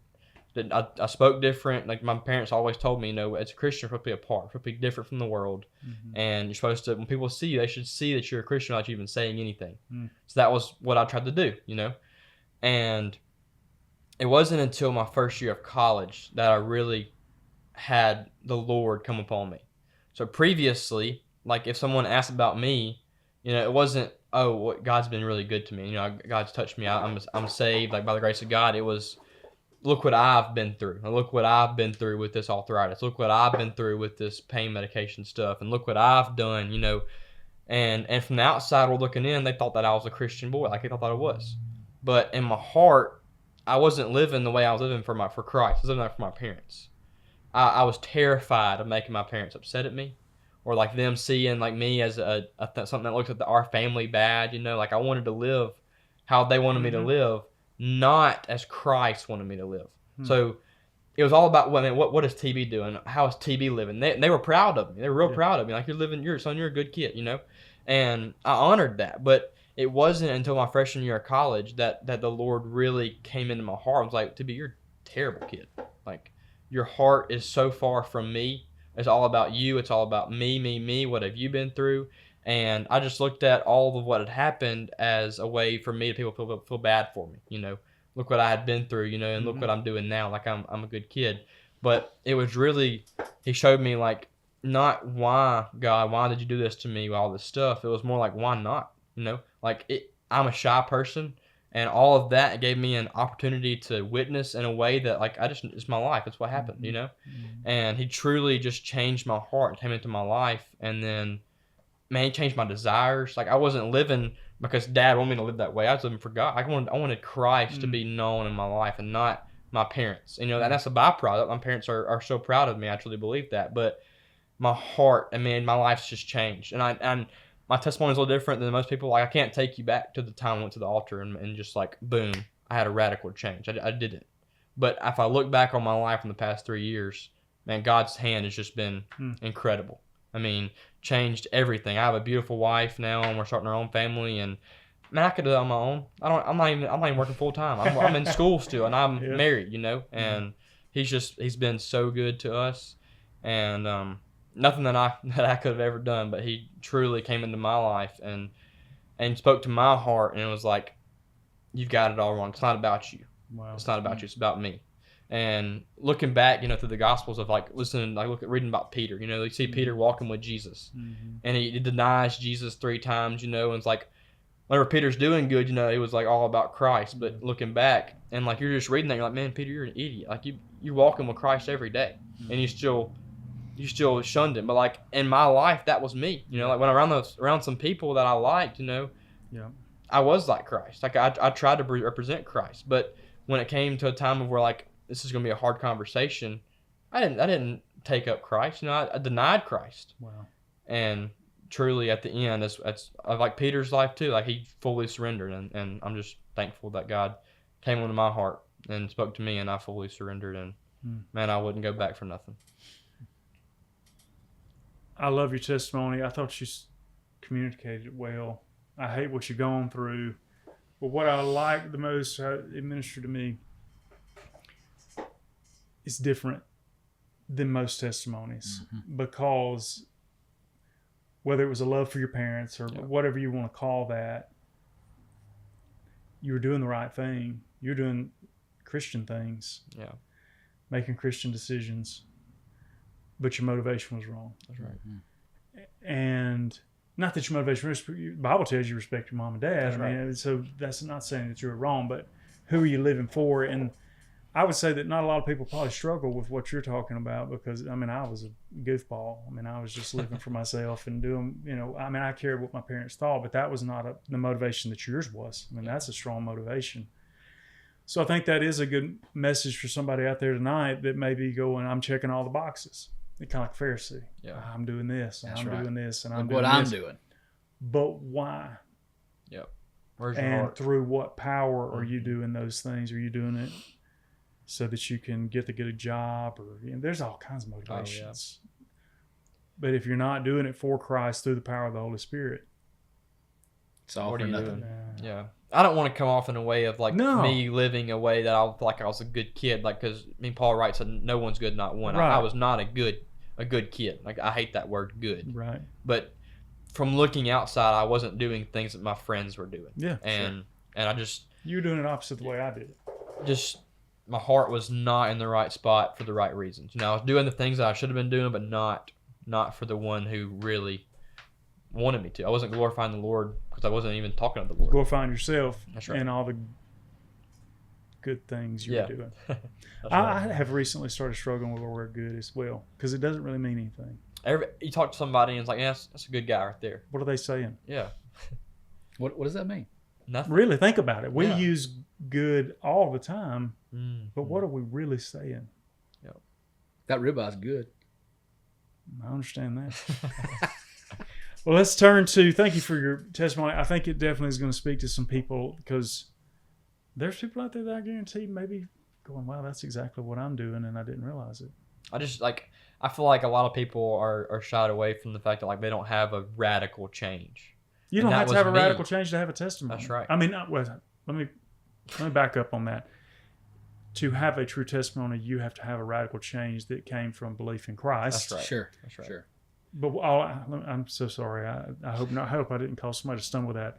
Not everybody was The drug addict. in the right. worst place in the world, and then all of a sudden they're in a great place. That kind of radical. And a lot of times we think our testimonies are not as important because, mine kind of goes along the same way with TB.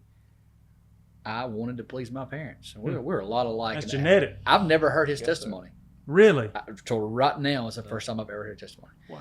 And I was sitting here thinking that's a lot like my testimony. I mean, everybody just had so much high expectations from me because I wasn't the one that was running around drinking. I wasn't partying, and I can remember we went on this youth retreat, and I remember my youth pastor coming in and he said, okay, we're going to Nashville, Tennessee for our youth camp this year, and we're going door to door witnessing.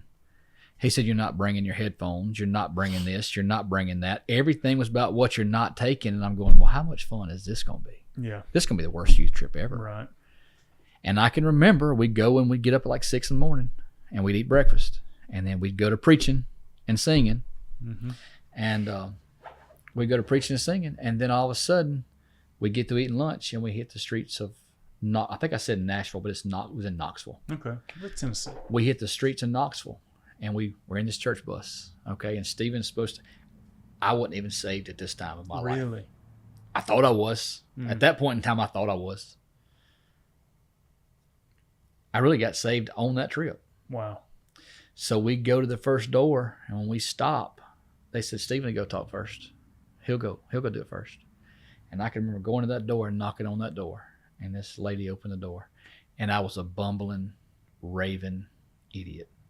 I couldn't get nothing to come out. And I was in there for a total of 13 seconds, me and just another friend of mine.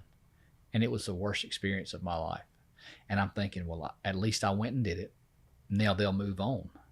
Well, we get back to the bus, we pull to the next house, and they said, well, Stephen will do it. And I had to go. I had no choice. They had put me on that pedestal to where I had to go or let them down. And I can remember going to that next door, and this is when my life started changing. It hit me all at one time. I can remember walking up that sidewalk to that house, and I was praying for all I was worth. And I said, Lord, I'm not worthy. So I'm going to witness this person, and God is just pouring all over me. I'm not worthy.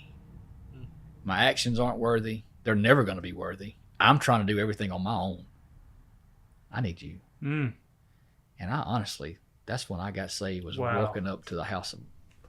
And I knocked on that next door, and a man and his wife came to that door. And when we entered that living room, God filled that living room like you've never seen. Wow. And it was 3 of us in there, and it was probably the most spiritual outpouring. And I have no idea what I said. The Holy Spirit speaking through you. I have no idea. We had him then. Yeah. Right. We're in there for probably 20 minutes. Okay. 30. I don't know. It could be an hour. I don't remember. But I know we came out. And it didn't just stay in that room. It followed me to that bus. And when I got back on that bus, it was like a mad rush to who was going to get off at the next house and the next house. And for a week, my youth group went around Knoxville, Tennessee. And it was no more about what we couldn't have with us. It was no more about, oh my gosh, I got to get up at 6 and go worship. I can't wait till 12 o'clock till we can go out on the streets and witness. Wow. Yeah. And it was our best youth trip ever. I was shocked. Man, that's cool. We got another testimony. He didn't say he was going to share it. He shared it good. That's a great testimony. Well, his hat before I get in trouble. We got some folks out there. They get They'll upset. tell you. They'll let you know. Philippians 4:5. Sorry.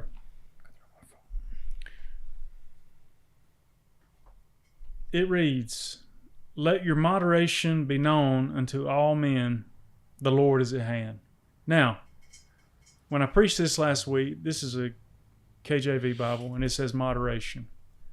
The Bible that I use is NASB 1995. Yeah, 1995. And the word is gentleness. Gentleness to me, it paints more of a picture. Yep. The word gentle than moderation. I'm not saying one's better than the other. But when you think about gentleness as dudes, as guys, as men, masculine, tough, the guy who is going to do the Heimlich, in Lulu's, you don't think of gentleness. Right. We oftentimes, sadly, look at that as weakness. Weakness. Southern boys. Weakness. Yeah, and I'm sure, all around, but definitely here in the South. I mean, you want to be rough and tough and known for what you're capable of. Yeah. But gentleness is not a sign of weakness. No. And if you're doubting me, we're just going to go to Jesus. That's right. When Jesus willingly submitted himself to the authorities, he was slandered verbally. He was spit upon. He was beaten to the point that his back was laid open, flesh, nerves exposed. And then carried his own cross or beam to Calvary, and then was nailed to that cross and hung there. That is gentleness, because at any moment he created this entire universe. At any moment he could have just said, delete button, you're done. But then as he hung there, which you die, most people die of asphyxiation. That's a tough word to say. Yeah, Tough word. Choking to death, suffocating to death. Suffocate. He does one more act of gentleness, love, compassion. He prays and asks that everybody be forgiven. All the ones that's doing it to him. All the ones that's doing it to him. So, as a dude, that gentleness, it comes hard to. I struggle with it. It's not easy for me to do that. Yeah. But if I'm saying Jesus is Lord, I'm going to follow him. And this right here, this verse that says, let it be known to all men, and there's no qualifier. It didn't say some. It doesn't say Christians. It doesn't say family. All. Yeah. All. That's a high bar. But Jesus led the example. An example I can't wrap my brain around. No, we'll never understand that. And that's what makes him who he is and what makes me who right. I am. But I hope that's a good word for somebody. And let's take it back to do unto others as you would have others do unto you. I think I said that right. I don't have to be babied. I can take criticism. Sure. But I do prefer, if I'm out of line, going in the wrong direction, needing some correction, I do prefer gentleness to be coupled with that. And if I want that, shouldn't I be willing to extend that to others as well, even though it's hard? And then you put that in certain groups of people, it's even more difficult. It's even harder. But it's worth it. So what do you guys think about gentleness? I think it even goes more like of gentleness is how, not only for himself, like praying for the other ones on the cross, but like you have to think about too, the thief on the cross, how like Jesus had to physically pick himself up with his feet, even though there were nails through him and hands, to get a breath, for him to then say, tomorrow we'll be in paradise, to the cross, the thief on the cross, and it's like, gentleness is not just what he did for himself, but for all those around him, and I think that's another good example of how gentle, like truly gentle, but also stern. And you don't have to be passive and like all those things that you would put with weakness just to be gentle. Like you can be gentle along with other things as well. And gentle doesn't avoid the truth either. That's right. I want to say that. That's not what we're communicating here. Paul definitely didn't mince words. He let them know this straight up. But there's a way that you tell the truth. That's right. Again, not good at this. I had to confess that as I preached this sermon. I said, I'm not preaching this at you. I said, the Lord's been convicting me all week. This is to me. Because the way my dialogue with my kids sometimes. Yeah. You have a bad day, it can be your dialogue with your wife when you get home. Oh, absolutely. Co-workers. And I tell you, if we would embrace this, pray that the Holy Spirit would give us the power to exemplify this, we would mark ourselves set apart in this world of sarcasm, anger, bitterness. How ugly can we talk to everybody? Sure. I deal with that a lot. ourselves. Yeah, I deal with that a lot in my job. I'm an assistant principal, and what's the kids that I see the most? I see the kids that's in trouble the most. Mm-hmm. And I'm like you. I have to just pray daily and say, Lord, yeah, I need you to guide me, because there's sometimes I've got to lay the law down. Yep. But there's a way to even lay the law down. Mm-hmm. You can do it with gentleness, Mm-hmm. even being stern. Mm-hmm. And then there's times that, you know what, this kid realizes he's messed up, and this is the first time he or she's messed up, and they've already beat themselves up enough Mm-hmm. that that's when the gentleness really comes out. But Yeah. you just can't have that cookie cutter method. You got to Yeah. be able to take what God's given you and use him as your example. We're never going to match it. No. We're going to fall short, No, we're going to fall short. but for we're sure. going to try. We're going to strive. I've tried to apply it this week, and I want to encourage you guys out there today, you guys and gals that are listening to this. Maybe it's not a verse that you're familiar with. Maybe you didn't know much about that, but it's new to you.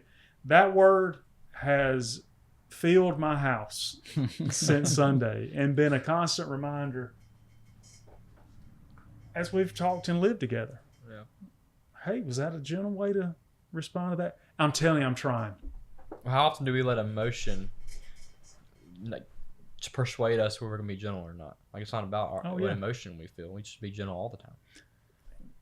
That was the word in there. Mm. All. Yeah. It didn't say when you felt like it. Yeah. All don't leave much It uncovered. does not leave a wiggle room, and I like a little wiggle room sometimes. Me Yeah. too. Crawfish. Well, fellas, I think we have covered it, and we have answered every promise that we gave in the beginning. You have blessed me with your stories, your fellowship. You've encouraged me. You blessed us. I've enjoyed every minute of it. It's been a lot of fun. I guess that's going to do it this week. What do you think? Let's Y'all want to go go do get it. something to eat? Let's do it. Let's see if we can't find Let's go get a something that's ribeye. on that list. You're buying a ribeye. Oh, that's going to do it this week for the Hayden Alabama podcast. I'm Philip. I'm TB. I'm Steven. We'll see you guys next week.